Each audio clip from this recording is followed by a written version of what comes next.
This is Scott from California. When I'm not hiking at national parks, I'm stacking Benjamins. Live from Joe's mom's basement, it's the Stacking Benjamin Show.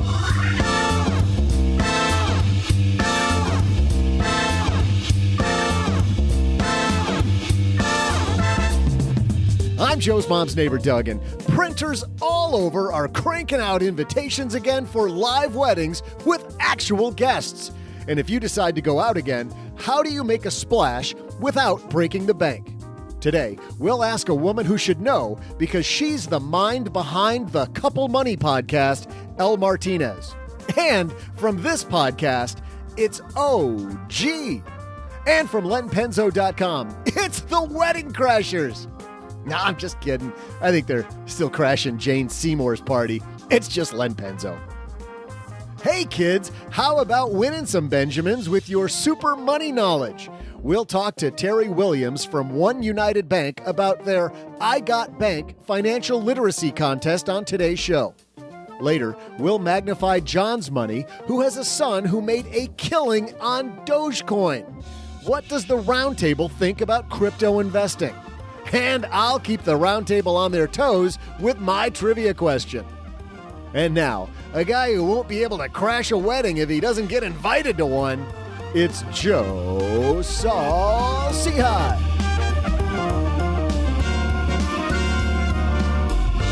Isn't that the point of crashing a wedding? Was it you weren't invited, Doug, and you crashed it?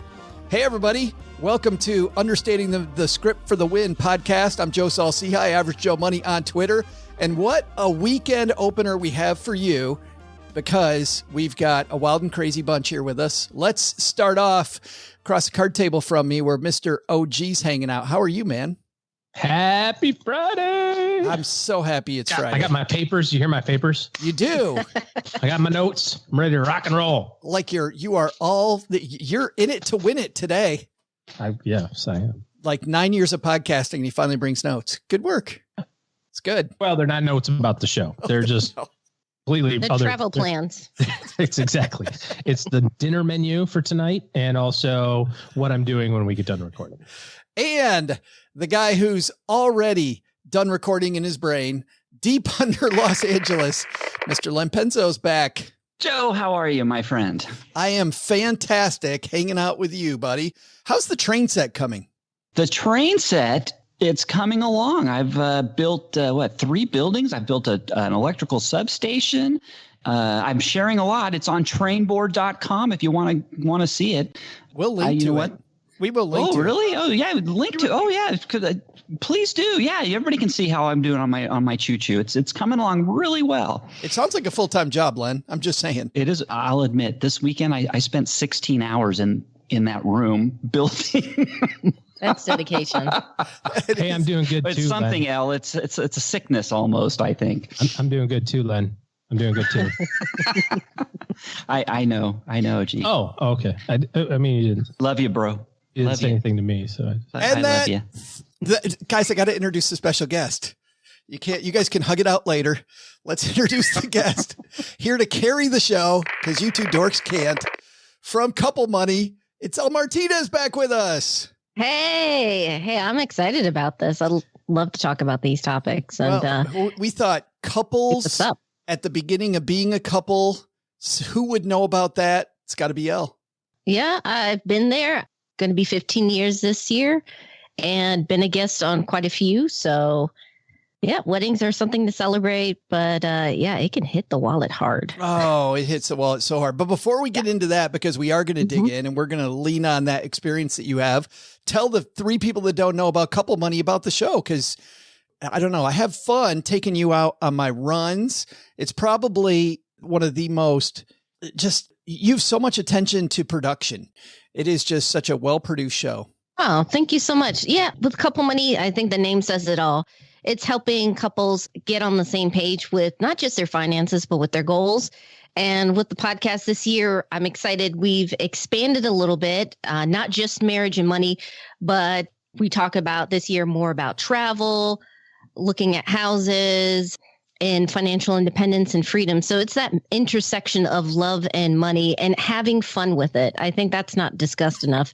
Actually enjoying the journey and the process together. When you said the name says it all, I'm like, oh, and I thought it was so cryptic. Couple money. I didn't have any idea.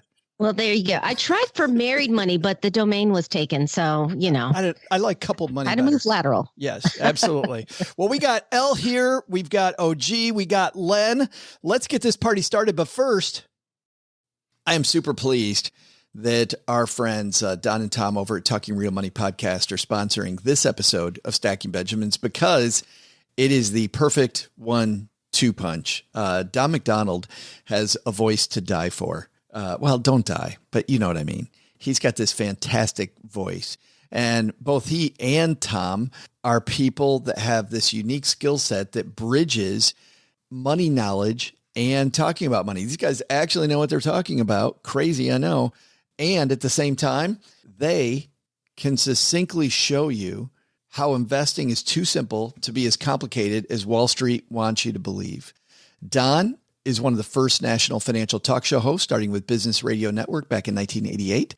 And Tom is a former host of Serious Money on PBS. So with these guys, you're going to get straightforward, honest advice on building the wealth that you need. Over 600 episodes there. You will learn how to invest better, worry less, and spend less in fees and commissions. That's Talking Real Money. You know what? I'm going to put a link on our show notes page at stackingbenjamins.com.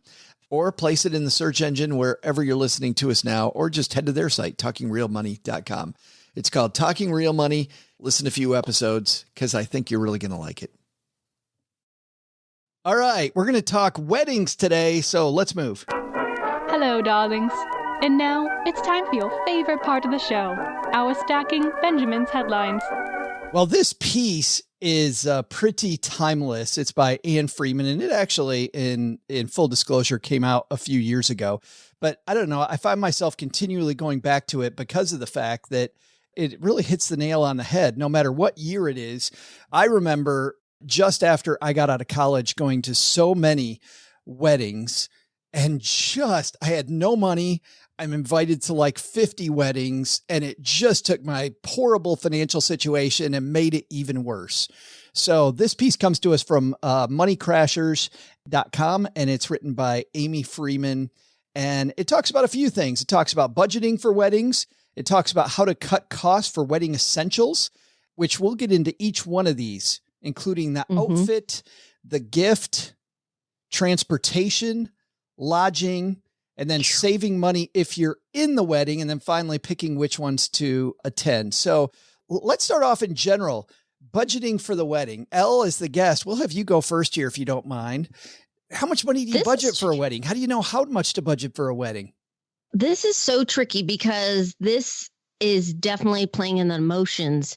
This special day, you guys are starting your journey together, and everyone is going to be different on how they approach this. But I feel like couples should sit down and talk about realistically, first of all, what do they want out of their budget? When they say, my wedding day, what are you imagining?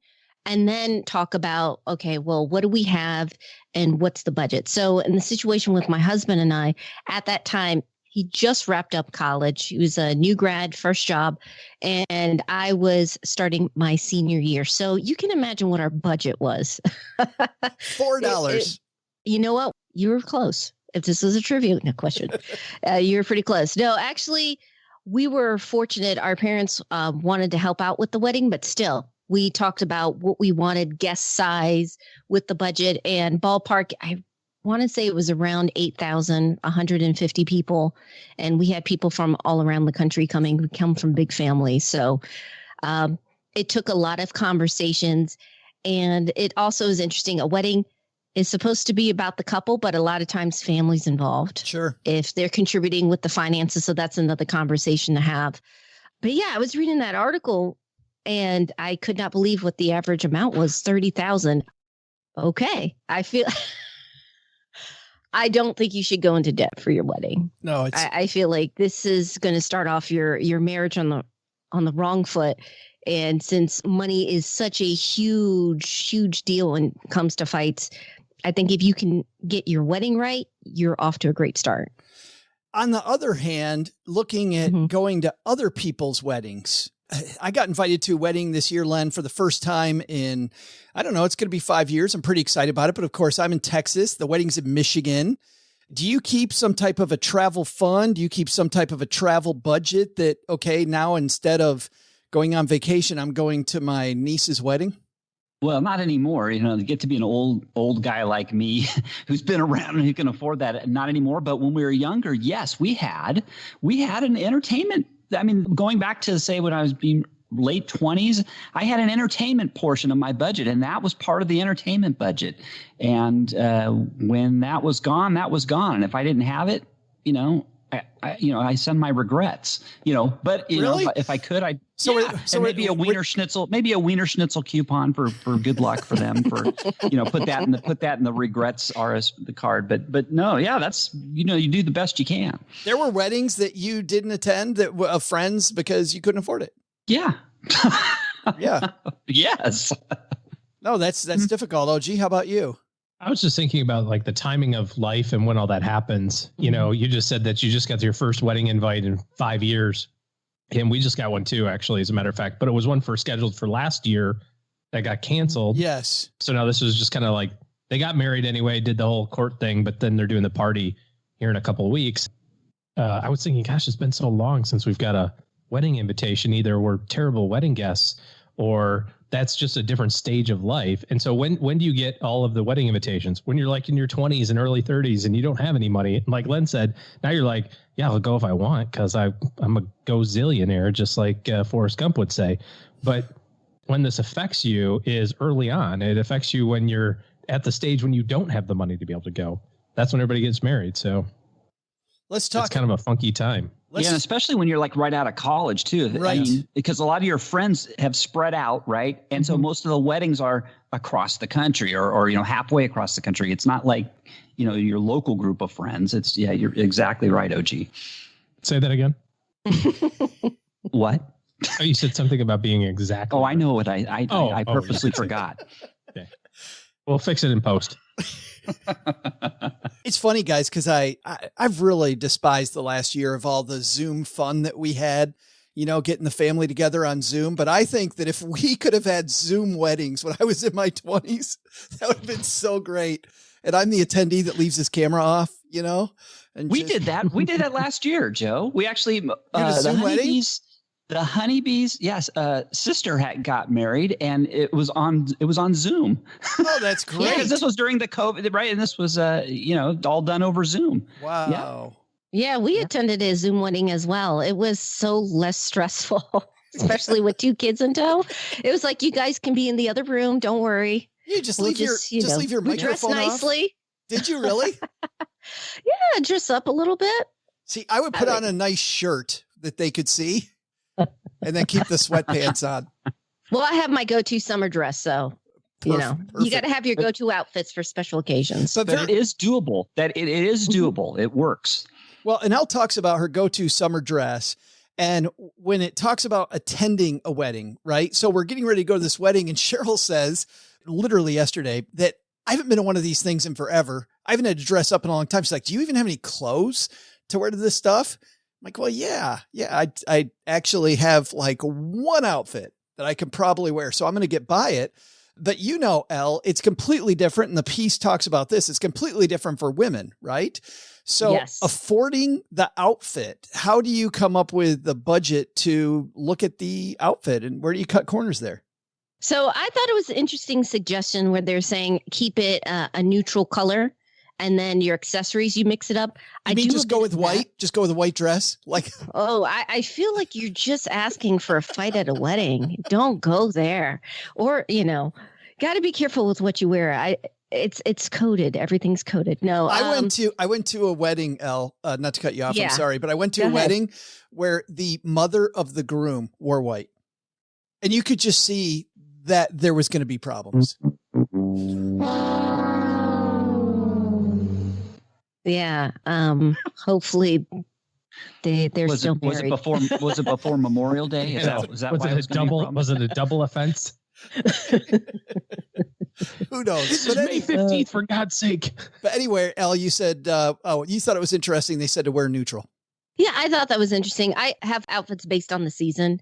I don't have a huge closet, but I have my, the summer, the spring. I live in North Carolina. So literally it doesn't matter what season you're in. It can start off winter and end up in summer by the afternoon. So I've mastered switching out on that. But I love the idea with the accessories because then you can coordinate it with the wedding. If you know the wedding colors are going to be purple, you have a little accessory over here.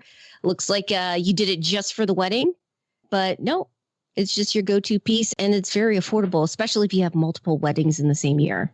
I also know, I like the suggestion here for Rent the Runway. I know that when my daughter was in high school and in college, she used Rent the Runway.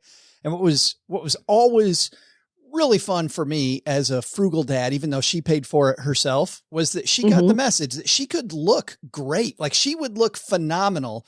And her dress was a fraction of the price that everybody else's dress was because she was sending it back the next day. It was a fantastic way to go. Len? Do you worry about wearing neutral to the wedding? No, but that's a fantastic idea. I mean, especially if you're a guy, I mean, you have these weird bright pink or chartreuse or powder blue outfits, it's like, where else are you going to wear that? So no, I think that renting's a great idea. Yeah. And it is true here that says you can wear, if you're a guy, you can generally wear the same thing to wedding after wedding and nobody's going to bat an eye. I got very lucky. No one's noticing. Yeah, why is that? But why is that? You notice that it's if two women show up in the same thing, it's a disaster. If two guys show up in the same thing, we high five each other. Yeah, we do. We compliment each other for dress, having the same taste. Like great. You're wearing jeans too? Yes. Flip-flops. Both of us. Number 2 on this list is the gift, and I think we can probably spend some time here, but let's talk about some innovative gifts when it comes to somebody's wedding. Oh, gee, how about you? I'm a bad person for this. I'm a check writer. Yeah, I'm just a check. Here's some money. I love that. That sounds great. Yeah, it's easy. It almost is like a cop out. Like, oh crap, the wedding's tomorrow. We'll just give them some money. That's fine. When we got married, we got a whole bunch of crap. Len, you were talking about your anniversary coming up and all the stuff that you still have, but how much stuff didn't you keep? Or what was just, when do you need a China silver, serving bowl that you use 4 times in 25 years, like that stuff, people like to give that stuff. But when I was 24 and getting married, we needed the money, we had to get an apartment and move our stuff and all that sort of thing. So I think some of it has a little bit to do with the timing of it as well. I don't think you have to go crazy with it either, With the money? Yeah. Some of it depends on your relationship, of course, but I don't think you want to come without a gift. That's bad form. Elle? Yeah, I actually love the idea of giving money. I don't know any couple getting married. A lot of times they're getting married or they're buying a house. Like it happens very quickly. There's multiple things. So having that money that they can put into savings, either paying off the wedding or if they're going to buy a house in a few years, that's a huge help. I think that's fantastic. I also, for our wedding, I thought was great was we had some very talented friends offer us a wedding gift to help us out. So my husband's grandparents, his grandmother and aunts were caterers.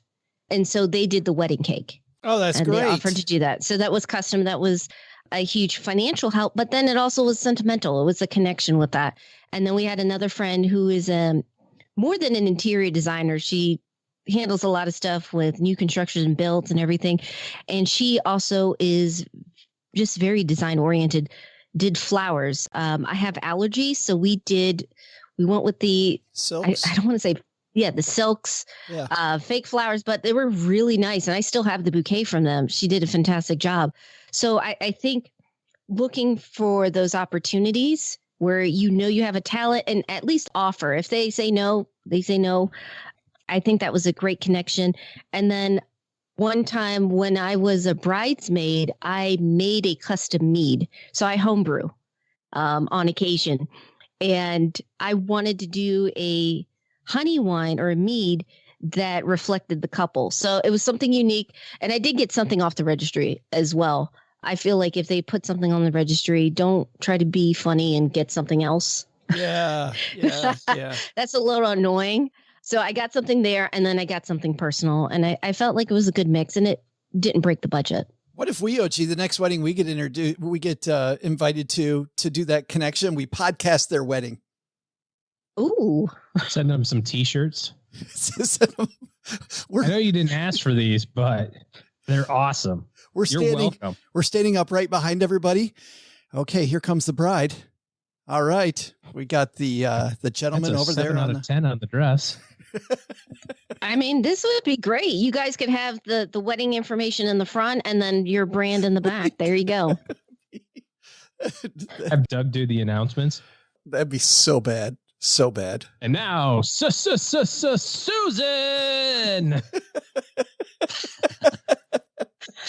Who needs music when you do that? Len, the gift?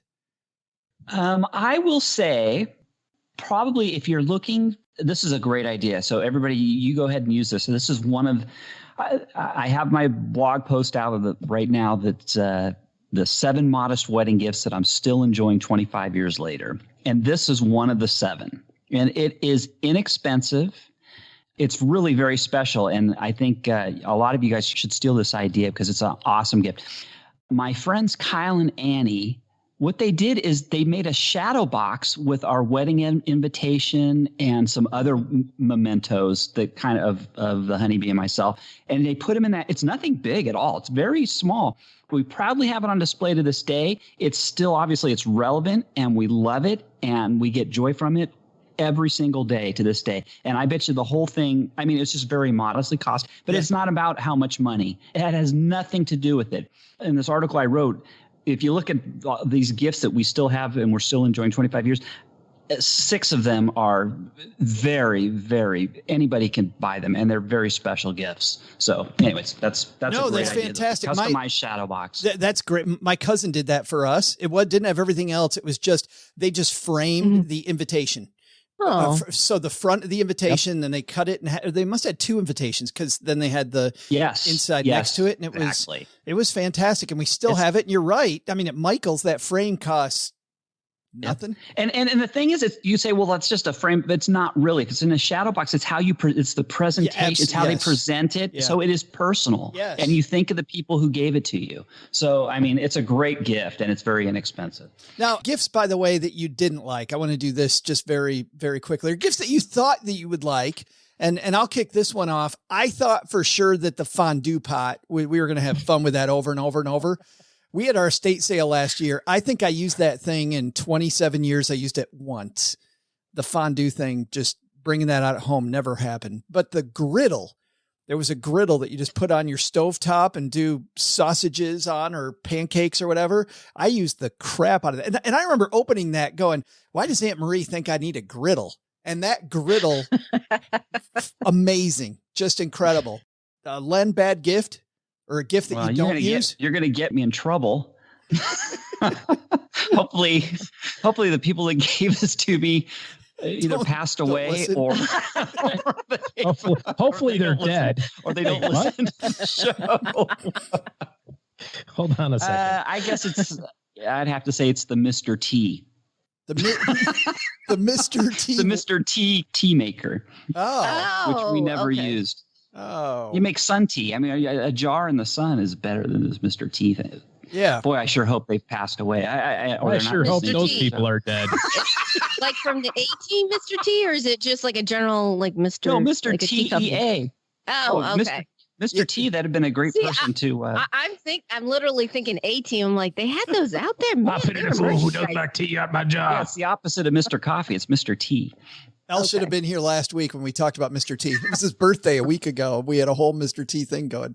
Elle, bad gift that just didn't give. Okay, so I don't want to get in trouble too. I know this person's alive and I love them.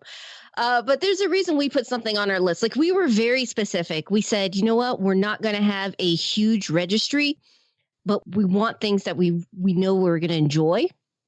And if you know me, one of the things I don't like is the color red. It's just weird. I'm more of a blue-green person. Everything in our registry was blue. And this person just brought this, not on the registry, this item. It was red. And I'm like, hey, it's going to go with nothing. It's like, where did you get this? So I still love them. I love them. They confused me with my mom. My mom is like, she loves red. She's addicted to red. Oh. She tried to get us to do the wedding in red. And I was like, no, we're not. We're not going to do that. But the biggest surprise gift, I will say, is the slow cooker. I guess now it would be Instapot. But like that is the most used and loved gift we had. I mean, we had for over 10 years till it broke because we used it so much. Ours was a similar gift that we used heck out of that I also didn't understand at the time, was a vegetable steamer. I was like, I don't know if I want a vegetable steamer. And oh man, that thing it's so beat up. And and I think this is our second one. And it's horrible. OG, anything? I have no recollections of any of our gifts or anything whatsoever. No. I mean, but we got a lot of the junk. I mean, again, we were 24 and 21 or 22, like when we registered for our stuff. I thought you were going to say we were 24 and 15. No? Okay. It's a little weird. Sorry. I just read a thing last night that one of the states, I don't remember which state, just increased the age for you to get married from 14 to 16. What the hell? I couldn't even tell you who my favorite Backstreet Boy was. I don't know. I mean, seriously. All right. So that took a weird turn. We're just going to try to just yank the wheel back right. We're in the ditch, and just sometimes you just got to power through it. Just overcorrect the other way. Let's get on the road. Okay. What I was going to say before whatever happened there was we did the same stuff. You go through do the registry, and it's cool. And you get like, I need a spatula and I need knives and I need like all that sort of stuff. But then there's like Elle said, like, I might like this, or like Len said, I might like tea. So I should get it just in case. And I think we went overboard on all the stuff. Yeah. And ended up with a bunch of like useless things, just like you were talking about, Joe, where you're like, what the hell am I going to do with 2 griddles or 4 crock pots and that sort of thing. So you pass it off to the next wedding you're invited to. Or birthday party. Yes. A bread maker. But wait a minute, they're 11 and you're giving them a bread maker. Like an old school. Yeah. So I don't really remember much from our wedding at all, other than it was very over the top. Number 3 here, transportation. When you're thinking about going across the USA, of course, I'm going from Texas to Michigan for this one. A way that I cut costs for this is to combine other things and seeing other people. Mm-hmm. So instead of just going to the wedding, Cheryl and I are making it a little summer week-long trip. So we get a few things done in one fell swoop instead of just there and back. Thoughts on reducing cost, Elle? Yeah, I kind of like to make it a trip as well, an event. With the exception of a wedding in Denver, we drive. Yeah. Which, depending on how far away that is, kind of an adventure. And then I'd like the idea about Airbnb. We split a house when we were in Denver. We had some family, my cousin, my mom, my sister, and it was a big enough house. We each had our own section.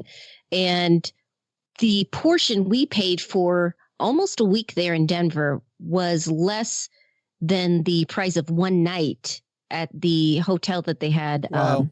For the wedding. Yeah. Downtown. Wow. Yeah. We did something similar for my son's graduation.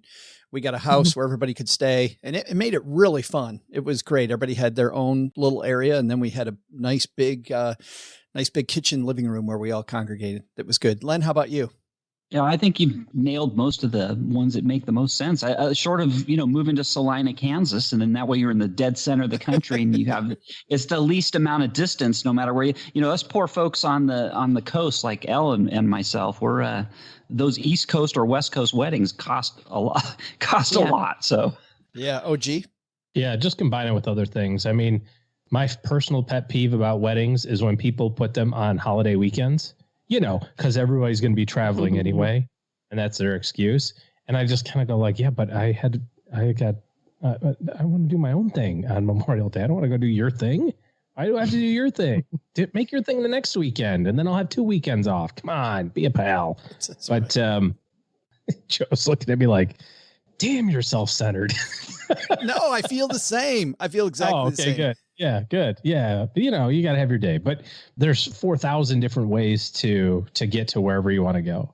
And like you said, Joe, when you're traveling, if you can combine it with other stuff, if you can make a make another trip out of it, or a work trip, or go see customers, or, some other way that can kind of help offset a little of the cost. I don't like the, in the article it says, take a bus for $5. That might be a bridge too far for OG, but there was a time then though, when I was coach. right out of college, where taking the bus would have been a great idea.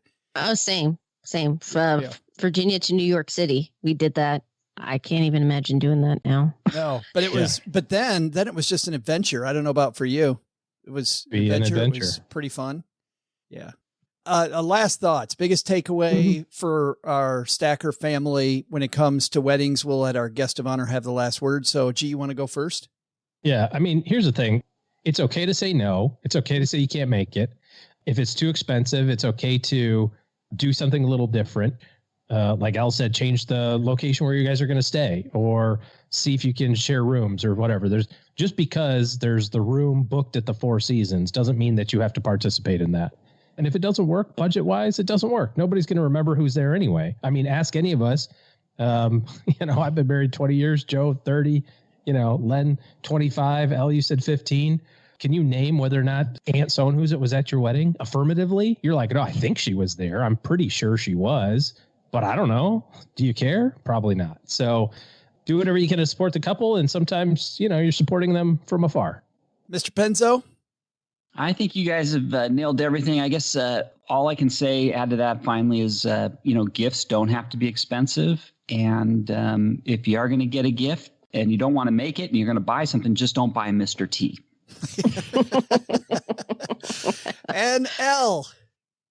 I would just say this is a celebration of love, and you wish best, for your friends or family members.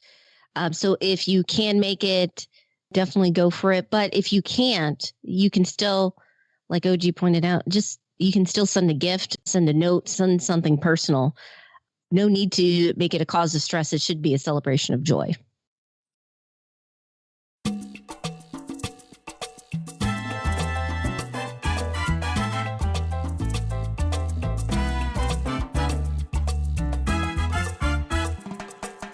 We're super excited to be part of this promotion. OneUnited Bank is sponsoring their 11th annual financial literacy contest, and it's for youth between the ages of 8 and 12. They have to, well, you know what? We're going to talk to Teri Williams from OneUnited Bank about how it all works, because Teri's got all the scoop for you. So if you know any kids in the community that are between 8 and 12 years old, we're going to help them maybe at the very most win this contest, but at the very least learn a little bit about financial literacy, which is great if they win or not. I think everybody wins when kids know more about money. So let's say hi to Teri Williams from OneUnited Bank. OneUnited Bank, the nation's largest Black-owned bank, just opened their 11th annual I Got Bank contest. 10 children are going to win a $1,000 savings account in efforts to support families who are homeschooling their children due to the coronavirus pandemic. Here to explain how it works, walking down the stairs to the basement right now, what your child may need to do, is Teri Williams, OneUnited Bank president. How are you, Teri? I'm great, Joe. Thanks for having me. Well, I'm so happy that you would stop by on the OneUnited Bank World Tour for this. Tell me, did this contest really start with you searching for children's books? Is that how it started? Yes. So we had this Adopt a School program. So first of all, OneUnited Bank, we're a digital bank, but we also have branches in Boston, Miami, and LA. And in those cities, we adopt schools and go to the schools to educate kids about money. And so we were looking for books to use, as part of that educational process. And we couldn't find any books that really spoke to an urban community. I mean, we found a lot of books that had to do with white picket fences and lemonade stands out in the suburbs, but there wasn't anything that really dealt with sort of being in an urban environment and some of the issues that our children are confronted with. So I said, okay, well, let me just, write this little pamphlet. And I started writing this pamphlet, and the character, which is Jazz Ellington, this 10-year-old boy, really started to speak to me and just said, oh, no. You got to write more. And what started as a pamphlet ended up turning into a book. And I have to say, I'm glad I wrote it. because it covers everything from credit scores to check systems records, to money laundering, to check cashers, the type of things that, sort of our community is confronted with. Why is there a check casher on every corner and no banks? Or, why is it that, and this is typical, sort of African-American families, there may be one person that seems to have a little bit of money, and then there are other people that don't and expect that one person to save them, So there's a lot of that goes on that was needed in terms of a story. And I made it entertaining and fun. But anyway, so that book ended up turning into a contest. We started this contest 11 years ago. I can't believe it's been that long. It's for kids from 8 to 12 years old. We asked them to either read my book or any book on money. And then we started as an essay contest, but then we expanded it to include art. I'm so glad we did. I thought that was we said great. Express, By the way, Teri, I've never seen that from a bank. Art being included in this, I thought was really neat. But different ways people can express themselves. Exactly. In fact, I think this year, out of the 10 winners, at least 5 of them are art, even though we didn't plan for it that way. But we say express how you would use the lessons that you learned from the book to help yourself and your family. And the stories that kids tell have just been amazing over the years. So we choose 10 winners, but I actually feel like every child that participates is a winner. 10 winners get a $1,000 savings account, but I can tell you all the kids that read a book and write about it or do an art project really have a different relationship with money after that point. The parents tell us that. They start asking them questions like, what are you doing with your money? And, do you have a savings account? And, do we own this home? And, what's a mortgage payment? What's your mortgage payment? I could see mom starting to sweat a little bit. No, the kids become forever changed. So it's just a wonderful contest.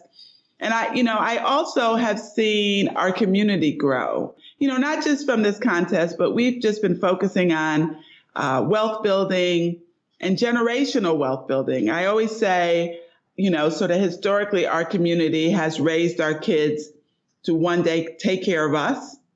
And we're now changing that mindset to what are we going to leave for our children? And that's a very different mindset. And so I'm glad that the kids participating in this contest are starting to ask their parents questions.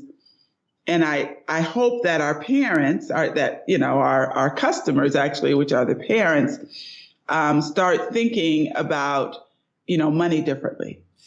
I have so many questions. I think I'm going to start with the big cerebral question first and work down to some technical questions, Teri. But we've spoken with John Hope Bryant about people being unbanked. We've spoken with Tiffany Aliche, the budgetnista, who I know is going to be at a conference you're holding. We'll talk about that in a little bit. We've been a part of the Federal Reserve program to help people get banked.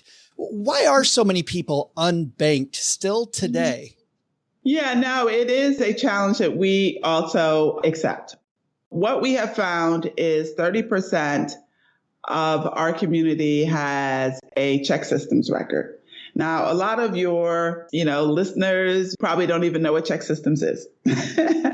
We know about credit scores. We know about credit agencies, Experian, TransUnion, but we've never heard of check systems. Check systems is also a credit agency that reports on whether or not you use your bank account responsibly. So if your bank account is closed because of an overdraft, you have a check systems record and you are no longer able to open a bank account with any bank.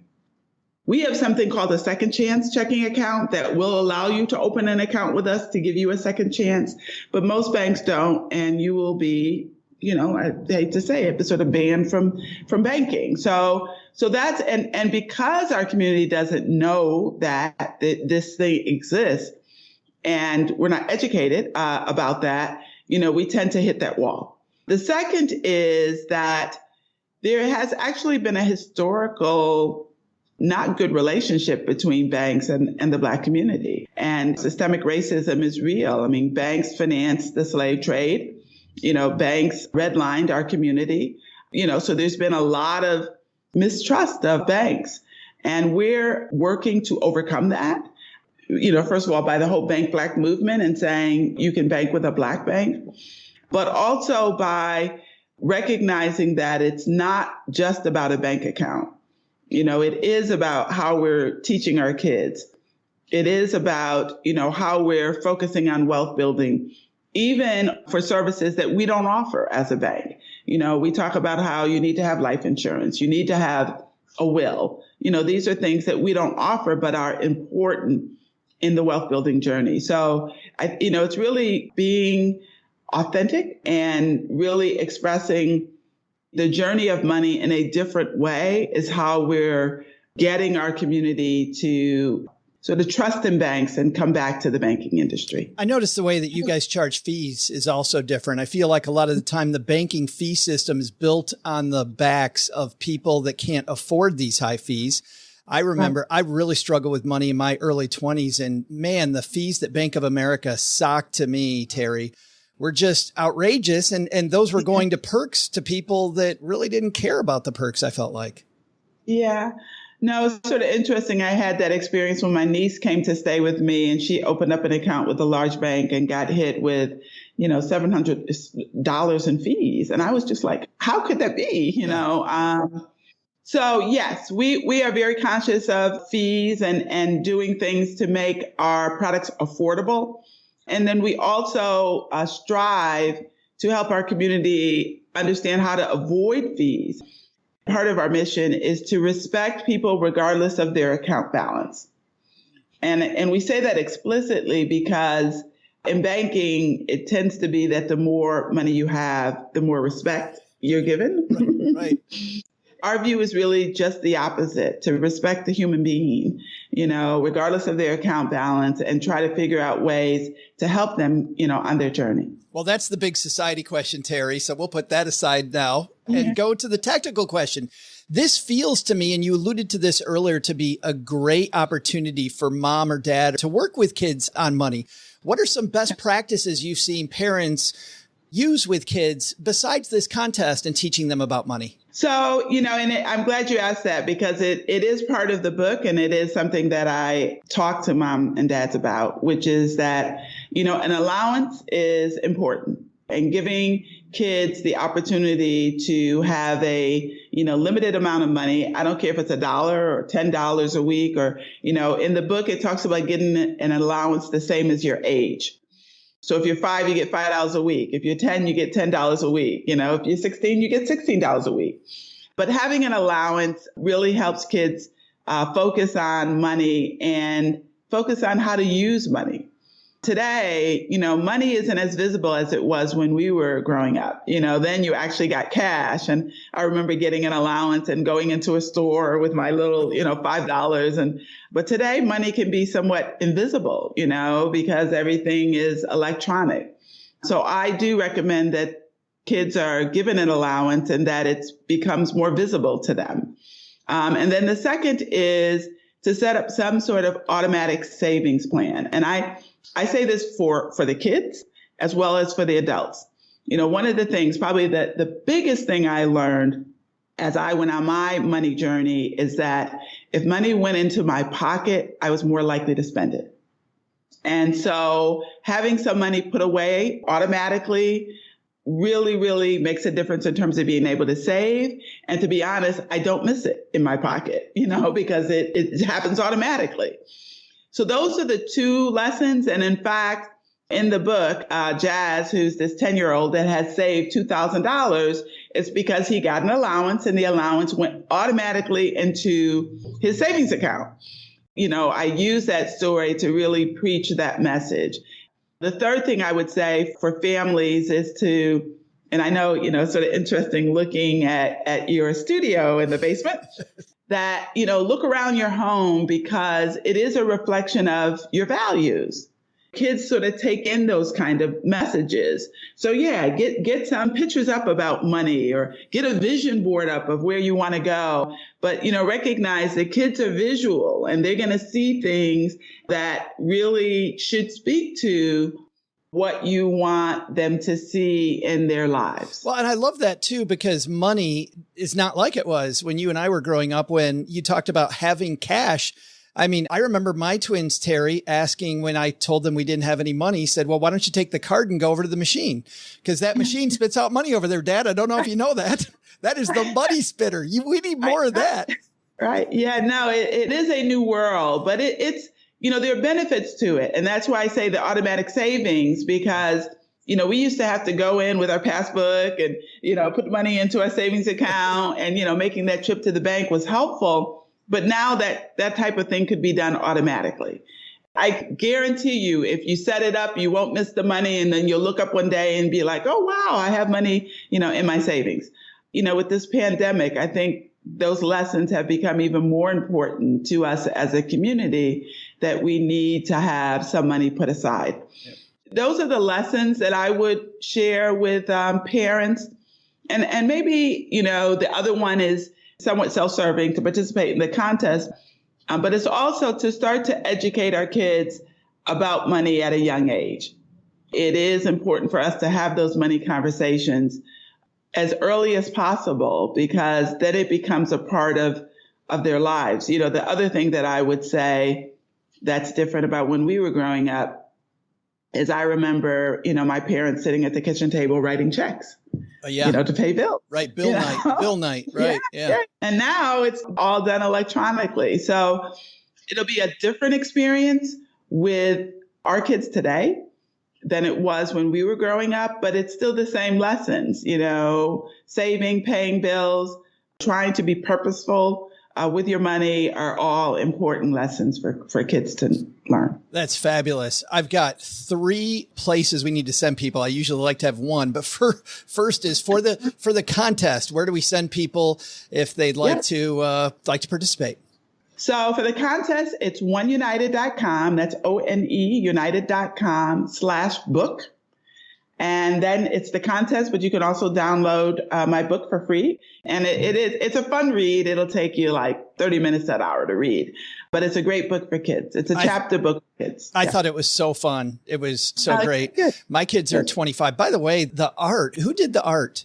Yeah, so interesting. The artist for the book is different than the art that you see behind, at OneUnited Bank. But it is an artist, Adonis Parker, in Miami, and he does a lot of art that you'll see at the bank. He did just a great job too. There, I don't know. It just makes the stories come alive and really fun. Well, that answered my second question, which was the book. So you can also get the book there as well. And then on a whole different topic, that's great for kids. I just want to bring this up just for moms and dads out there. You've got a fantastic conference coming up as well for the adults listening. Yes, and we're very excited about it. So it's called the One Transaction Financial Conference. It's being held on Juneteenth, which is a holiday that celebrates the emancipation of Black America. And it's June 19th, which is a Saturday. It's from 1 to 6 p.m. Eastern Time. And it's a conference to, first of all, it is fabulous. It has great presenters, including Damon John from Shark Tank, Tiffany Haddish, the actress, and Tiffany, you mentioned Tiffany the budgetista. Yeah, she'll be there. Yeah, she's fabulous. I also think my friend Chris Browning from Popcorn Finance will be speaking there as well. Yeah. Yes, Chris Browning. He's going to talk about building your credit score. So we have like a great series of presenters that are going to give all kinds of tips about money. And we call it the One Transaction Conference because we're trying to get the Black community to focus on the one transaction that will close the wealth gap for your family. So, the wealth gap is just, as background, white America has about $171,000 in net worth. Black America has $17,000. Yeah. So that's a gap. Some would say a huge gap.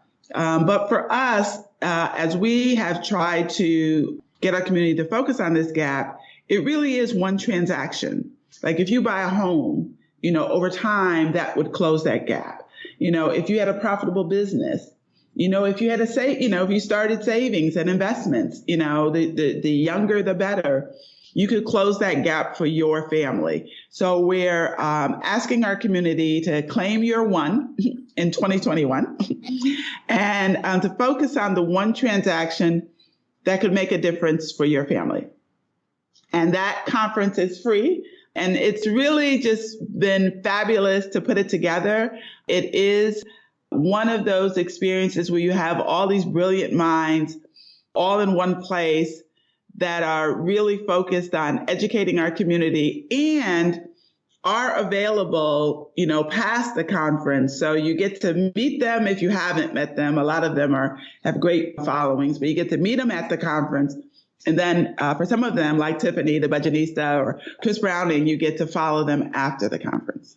It's so powerful. It's funny because I'm starting to see concert lineups come out for these outdoor concerts again. This feels like rock stars, like finance rock stars all in one place. Like you guys are having your own money concert. Yeah. Well, now you're giving me an idea. Maybe we should have an outdoor financial literacy conference. How fun would that be? Yeah, how fun would that be, right? So great. Lessons and some music.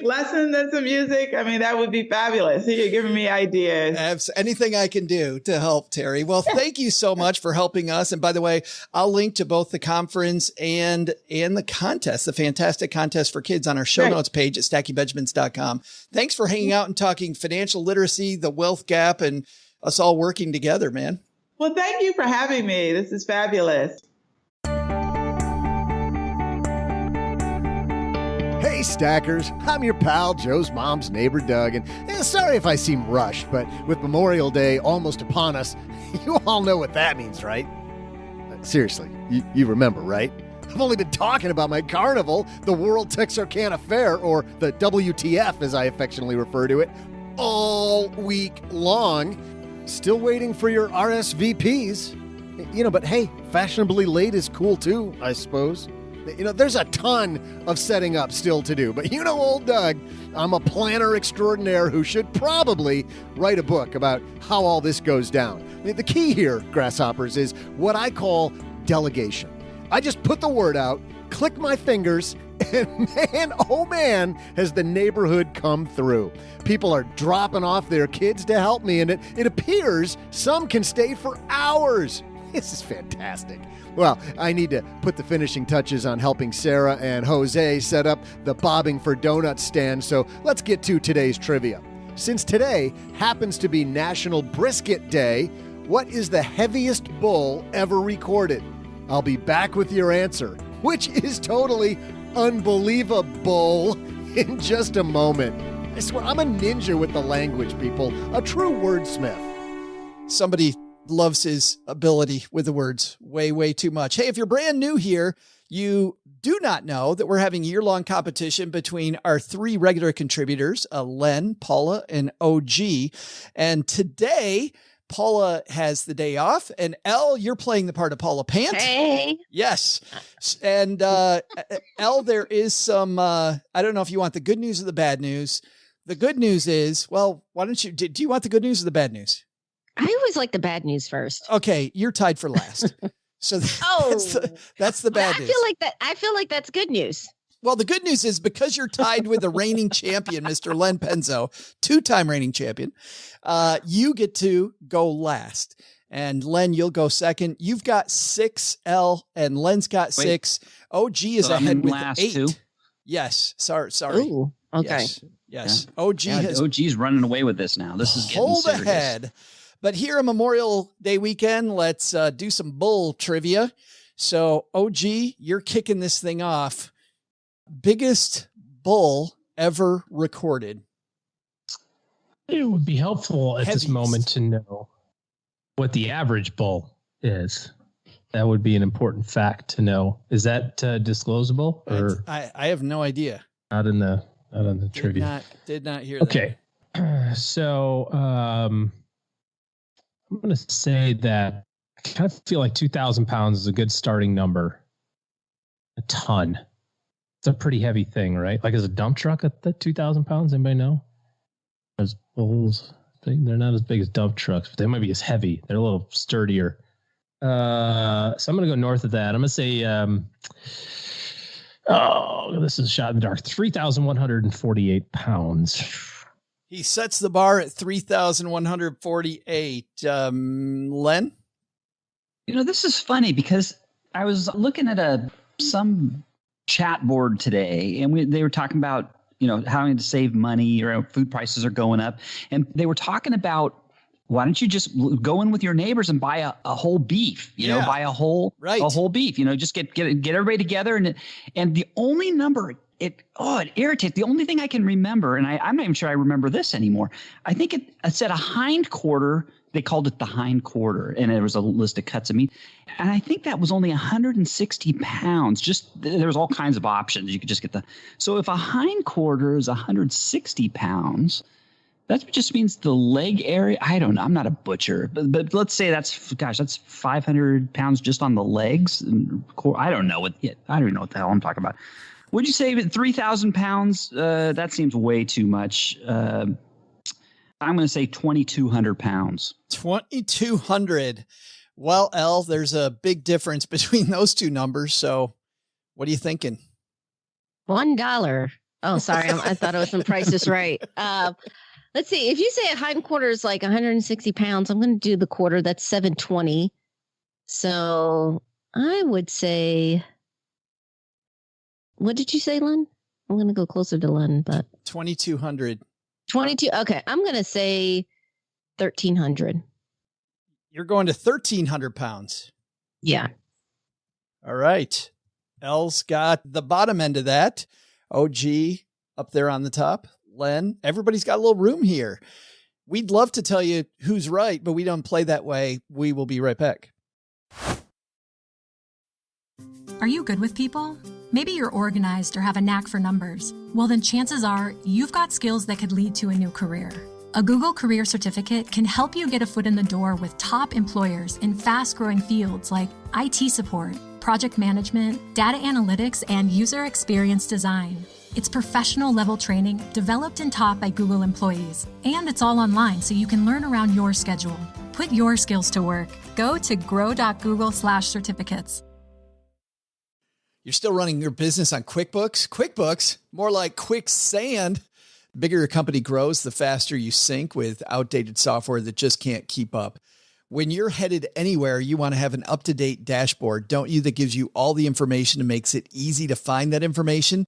So just like we have Friday FinTech, we also know that when it comes to your business, you want to keep up with the technology. Competition's always going faster, and you need to keep up. You don't have time to spend dealing with manual processes, multiple systems, delays, and scrambling to get the numbers you need. It's time to get on solid ground. NetSuite by Oracle, the scalable solution to run all your key back office operations, no matter how big your company grows.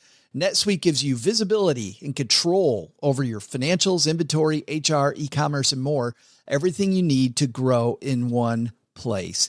NetSuite helps you automate your key business processes and close your books in a fraction of the time. Think days, not weeks. In fact, 93% of surveyed organizations increased visibility and control over their business since making the switch from QuickBooks to NetSuite. 93%. Right now, NetSuite's offering stackers a one-of-a-kind financing program only for those ready to graduate from QuickBooks. Head to netsuite.com/stacker. That's special financing for you graduates at netsuite.com/stacker, netsuite.com/stacker. OG set the bar at 3148. Nobody wants anything to do with that, brother. Yeah, I don't know. I feel like they're over a ton. I don't know why. Might have overshot, but we'll see. Len, you're at 2,200 pounds. Feeling good? I don't know. I will say this. I feel much better than I did last week. So I think I have the best chance here out of everybody. Biggest bull on record. And now 1,300 pounds for the biggest bull on record. I'm literally going off of what Len says. So now I'm feeling kind of shaky. She was hoping Len was a little more positive. I'm pretty sure, Ella, that was 160 pounds they called it the hind quarter, which I don't know what that meant, but. Well, let's exactly what this is all about, but I have this number in my brain, so I'm going to go with it. Right. Doug, these guys got numbers in their brain, but what's the real number? Hey, Carnival fans. I'm the ringleader of the world-famous WTF, Joe's Mom's Neighbor Doug. So, you know how I told you that some of the neighbors were coming over to set up the carnival? Well, I'm not sure this is actually the treasure of an idea that I'd imagined, because most of these ankle biters are just running around playing tag. Worse yet, they're filling up all the holes I've been so painstakingly digging for the tents. And two of these brats are over there right now eating all the cake pops. Hey, Serena, you're eating my damn profit margin. I'm starting to think these parents just left their kids here for me to babysit them. Oh, my God. Well, hey, Doug, little Jimmy can stay till 4 when I get off work. Oh, hey, Doug, little Susie can hang out for an hour or so while I go run some errands. Oh, Doug, here's the formula and diapers for the baby. Her nap time's at 2:30. Well, I'll tell you what, all of this is going to be chapter 3 in my new management book. Talk about some bull. Wow. All right, let's get you your trivia, shall we? Obviously, beef is big business.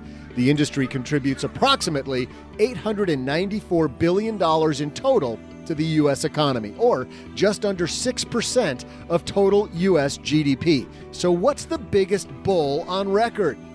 A Chianina bull named Donetto holds the world record for the heaviest bull, reported by one source as 3,920 pounds and 6 feet 1 inches tall when exhibited at the Arezzo, Italy show in 1955. Now that is a lot of brisket. I gotta go before these kids destroy my entire f***ing carnival. See ya!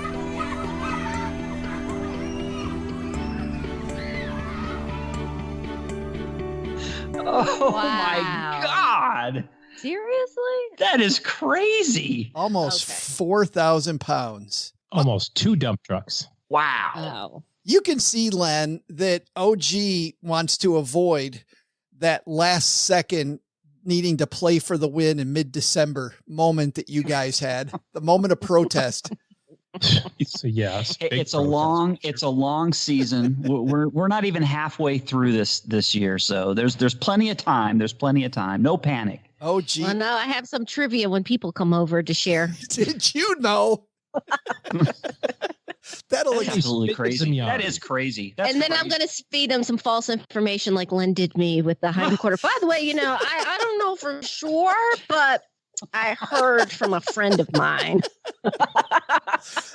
Let's just do a little smoke. Now, Elle, I think that was accurate. Remember, that was the record. That was from one source. That's almost like, one. So that sounds like an old wives' tale almost.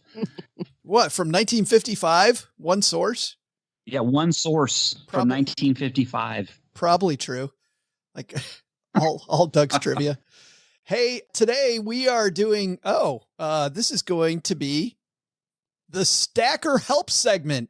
If you want help with your money lessons and you want to get those via email, and every Monday, Wednesday, you want to get a guide to our show ahead of time, which includes lots of extras like the rules that OG and I talk about, more information about the guests that we talk about, all the links. Of course, we have the show notes, which are a little less, but if you want more of the Stacking Benjamins experience, stackingbenjamins.com/stacker to get all that, and that will sign you up for money lessons and our show guide.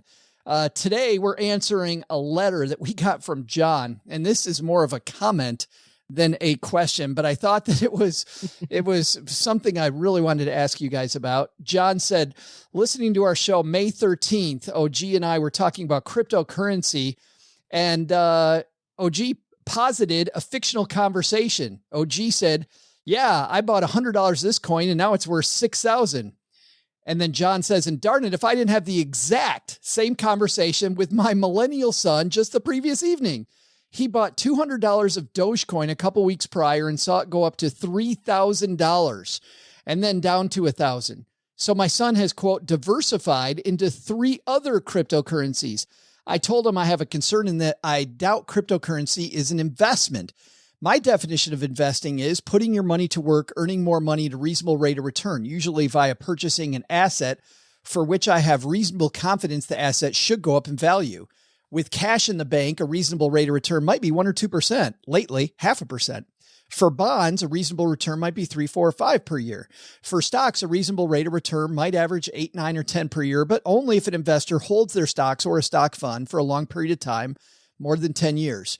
When they average out all the ups and downs of 15 or 20 or 30 years in the stock market, they should expect average returns from 8 to 10 per year. Problem with cryptocurrency is I do not know what its reasonable rate of return would be. Maybe in a decade or two, might start to get an idea if there is a reasonable rate of return for crypto. Right now, however, people are salivating with unreasonable hope they will win super high returns from crypto. That's speculating. And then in all capitals, he writes, gambling. They're not investing. Keep up the great work. Thanks for that note, John. And it's funny because I think everybody right now knows somebody who won the crypto lottery, right? Got tons of money doing crypto. But let's talk about crypto as an investment. Our friend Andy Hill did a whole Marriage, Kids, and Money podcast where all he talked about was crypto just about a week and a half ago. And we'll link to that in our show notes if you want to listen to that episode. Guys, what do you think about crypto and investing? Elle, let's have our guest of honor go first. So far, the conversations I'm seeing in my Facebook stream, people emailing me, even my friends and family, I don't put the two together the way they're talking about crypto. And I actually do have Bitcoin, probably dating myself. Years ago, I got it. And I was preparing for a future episode. And I thought, I think I have a wallet with some Bitcoin. Turns out I do. And long story short, I'm going on an adventure to see if I can get that money because right now I can't. And I'm sitting on $500. Why can't you get it? 2 things. So I had a wallet with Mt. Gox, which is gone. Oh, yeah. That's gone. And another provider, which appears to have been bought out by a German bank. And I cannot qualify with my identification and my phone number being American to get access to it. And I don't have the key for my particular wallet. I use that account for the access. So yeah, it's about, I guess today, about $500 worth of Bitcoin, like a fraction of 0.5% or something like that. How much money do you remember how much you put into it? You know what? I got paid. And it was like, back then they had not TaskRabbit, but it was one of those, I was doing an experiment, you know, paying down debt, finding fun ways to make money. And they paid you in like Bitcoin, like fractions of slivers of Bitcoin. So I totally forgot about it. But that's how I see it. I don't see it as part of my investments. Like I wouldn't include it in my net worth. I understand. And I think the technology is fascinating, but 99% of the people I'm talking to aren't interested in the technology. A lot of them can't explain it, how it works. It just goes interested up. in the fast return. Yeah, they're interested in how quick they can get their money to grow. And so I'm going to agree with John here. I don't think it's actual investing. I think it's speculating. It's just the next GameStop. Len? Yeah, I totally agree. It's speculation. That's all it is. Call it investments crazy. And you know, that's fine. If you're going to speculate and make money, that's great. That doesn't mean that it's an investment. Things can go down. The reason I see it as speculation, one, it hasn't, like John said, it hasn't been around long enough. And there's so many of them out there, and there's like a mania with it right now. There are so many people are jumping, and everybody's talking about it. Everybody's talking about it. If you want to speculate, that's fine. I speculate in certain things as well. It's fine to speculate. I wouldn't, put a very small portion of your fun money towards. There's nothing wrong with that. But to think of it as an investment, you're playing with fire. You seem like a guy, Len, that as a currency would like the idea of crypto. Well, if it behaved as a currency, it really doesn't behave. I mean, it's very hard to spend it. There's not many places you can use it. So, we can talk about this I can talk for an hour about cryptocurrencies and why I think they're not useful as a currency or as a store of value. But they've been very good. They've been very good as a speculative play for the last few years. You can't knock people who have gone out on a limb and done it. Charlie Munger agrees with you about it not being a good store of value, not a good place to have money. But you don't think that having this decentralized currency idea is better? And I mean, we're seeing JP Morgan put some money in it. We're seeing Goldman Sachs. I don't know that they're looking at it as an investment as much as they're looking at it as diversifying away from a fiat currency. Well, okay, you're diversifying we can get into this technically, but I mean, Bitcoin's main problem is it is monetized, or it is valued in terms of the very fiat currency you're trying to get away from. And people can say, well, gold and silver are the same.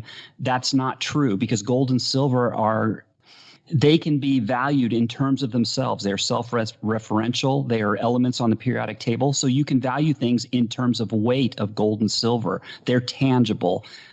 Bitcoin and all cryptocurrencies are not tangible items. And just as a quick thought experiment, I tell my readers all the time, let's say the dollar is some disaster strikes and the value of the dollar goes to zero. What would that mean for Bitcoin?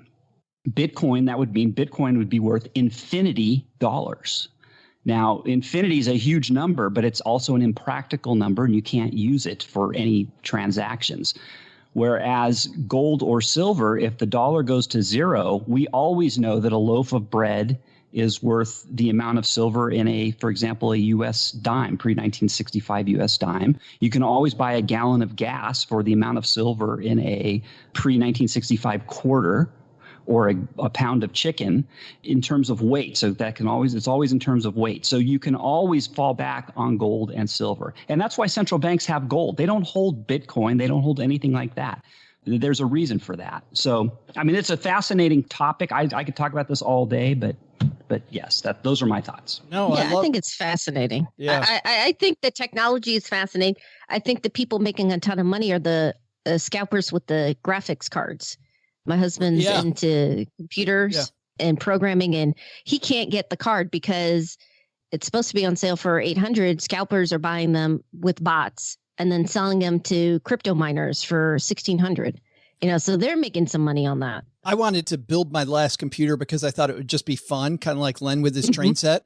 I haven't built a computer in a long time, so I wanted to do that. It was way cheaper, way cheaper for me to buy one from Dell, because of the fact that the graphics cards are marked up unbelievably, and I couldn't get one. I was looking at an Xbox. New Xbox is $500.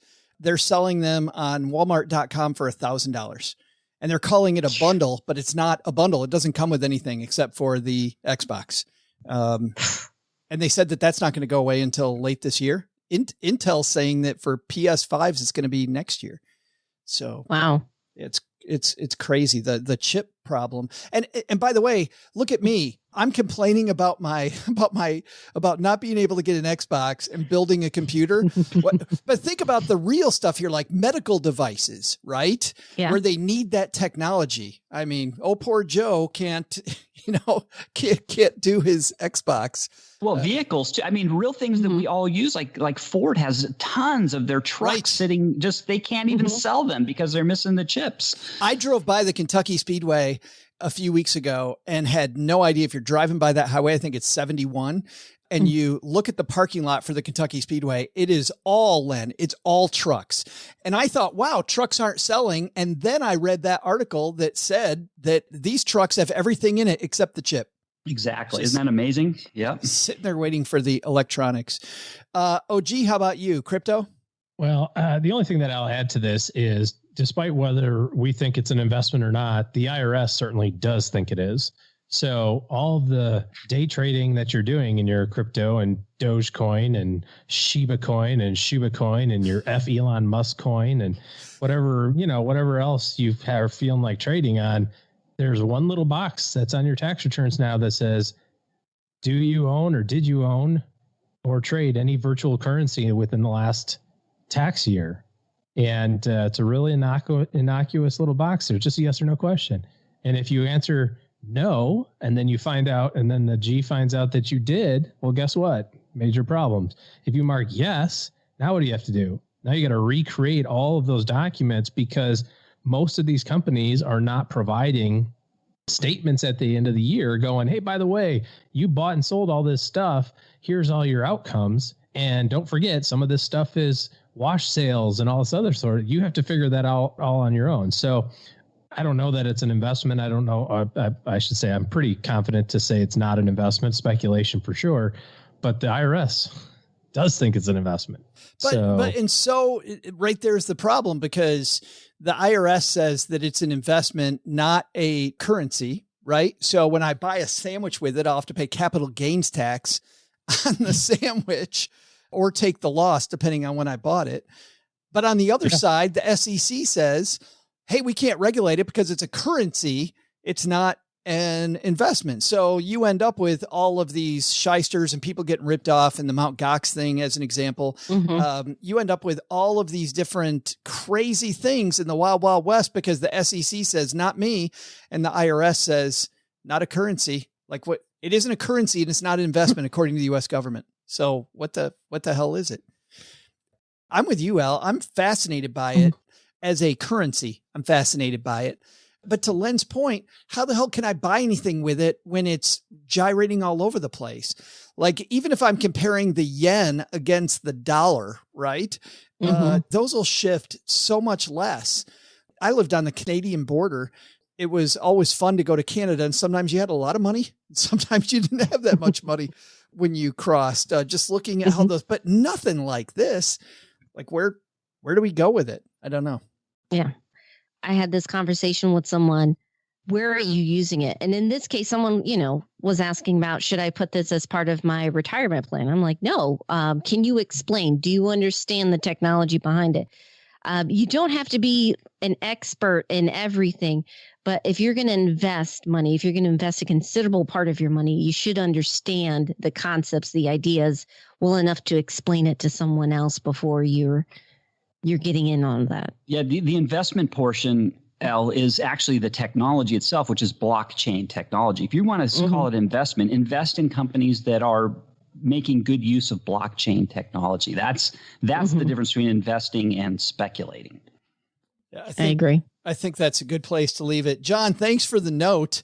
And that drove a nice conversation about crypto and the state of crypto. It'll be interesting to see what happens next, because, man, if you're ever bored, just go pay attention to the news about crypto. Elon Musk says one thing, and a couple of weeks ago, Dogecoin hit the floor when he talked about it on SNL. And then the next week he talked about Bitcoin, and that went down. Apparently now the market thinks if Elon Musk is talking about it, we're selling. I don't know. Where before, wasn't it we were buying? If Elon, I don't know. It's like, I feel like they changed the dress code. All right. That's going to do it for today, guys. Hey, let's talk about what's happening where you are. Let's find out first. OG, what are you doing for the long Memorial Day weekend, my friend? Well, the biggest thing around here is kids are finally out of school, so that's super awesome. My daughter's got her 5th birthday, which is second awesome. And then we're going to a wedding reception, because it's Memorial Day weekend. Of course. That's awesome. And, we'll let our guest of honor go last. So, Mr. Penzo, what's happening at lenpenzo.com? Yeah, well, I already mentioned it, but the 7 modest wedding gifts that I'm still enjoying, and the honeybee, 25 years later, it really is a popular post. It's been around a while. I originally did it when we were married 20 years, and since in May, middle of May was our 25th, I just pulled it back out, and so that's interesting. And hey, if you are interested in macroeconomics, every Saturday we have what we call Black Coffee at Len Penzo, where we discuss all things macroeconomics. So you want to talk about cryptocurrencies, what have you, that's when we do it. So and that's lenpenzo.com. Find all that at lenpenzo.com. I can't wait to read exactly what those things are and compare notes. Elle, thanks so much for hanging out with us, my friend. Oh, it was a lot of fun. I'm like you guys, I'm gearing up for summer. I just started the podcast up again. We were talking about this is the year of a little bit of uncertainty. We want to travel. How do you find some safe options just in case things change again? So I discussed that with Karen Corderay, which was a lot of fun. And then we're celebrating this upcoming month, 4th anniversary of Jumpstart Your Marriage and Your Money. So speaking of wedding gifts, if you want success for your friends that are getting married, include that in your gift. Oh, cool. And that is all where finer podcasts are sold, are distributed. Not at Mount Gox. Yes, probably So not. just wanted to find that out. Yes. And by the way, Karen Cordaway is a ton of fun. She has a new podcast as well. That's a lot of fun about going to get your bucket list. Good stuff. Yeah, there. a lot of travel tips. Yes, absolutely. All right. That's going to do it for today. Doug, you got it from here, man. What should we have learned today? So, what should we have learned today? First, take a lesson from our roundtable discussion. Traveling to a wedding doesn't have to break the bank. You don't need to buy a new wardrobe, or even being just slightly flexible on travel can save you oodles of money. Second, how about working with neighborhood kids on a literacy competition? While you may or may not win, we all win when the kids know more about money. But the big lesson? I'm not your babysitter, people. Watch your own kids. Now I've got to go clean up whatever they've done to the pin the tail game. No, we're not pinning the tail on OG. Wait a minute. On second thought, that is a great idea, Serena. These kids are about to learn a lesson they ain't never gonna forget. To learn more about our guests and for more resources, you can head to our show notes page at stackingbenjamins.com. To learn more from Elle Martinez, tune in to the Couple Money Podcast. And to see what Len Penzo is up to, just head on over to lenpenzo.com. For more on Teri Williams and OneUnited Bank's I Got Bank Financial Literacy Contest, head to oneunited.com/book or head to our show notes page. You'll also find a link for their upcoming conference as well. This show is created by Joe Saul-Sehy, produced by Karen Rapine, and engineered by the amazing Steve Stewart. Online, visit us on Twitter at SBenjaminsCast or on our Facebook page. I'm Joe's mom's neighbor, Doug, and I really thought doing these credits completely naked would have been a lot more fun than it actually was. SB Podcasts may receive payment on the show from sponsors and guests in the form of books, giveaway items, discounts, or other remunerations. That's a big word. There's no way you take advice from these dorks, but like Joe's mom always says, don't take advice from people you don't know. This show is for entertainment purposes only, and before making any financial decisions, consult with a real financial advisor.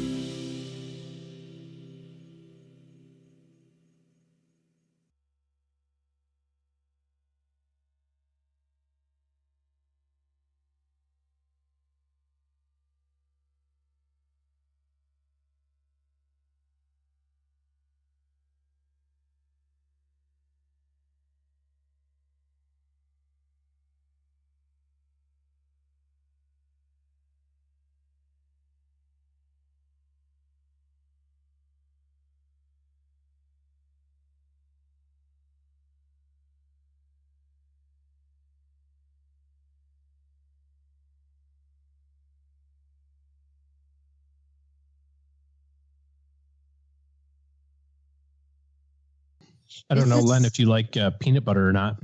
These are Kodiak peanut butter granola bars. Wow. 10 grams of protein. Wow. It doesn't negate the 220 calories, but, you know. Do you like Cheetos? I do love Cheetos, actually. Do you like the white cheddar Cheetos? Ooh. 0 grams of protein. I don't like the white cheddar Cheez-Its either. I'm waiting to see exactly what you're...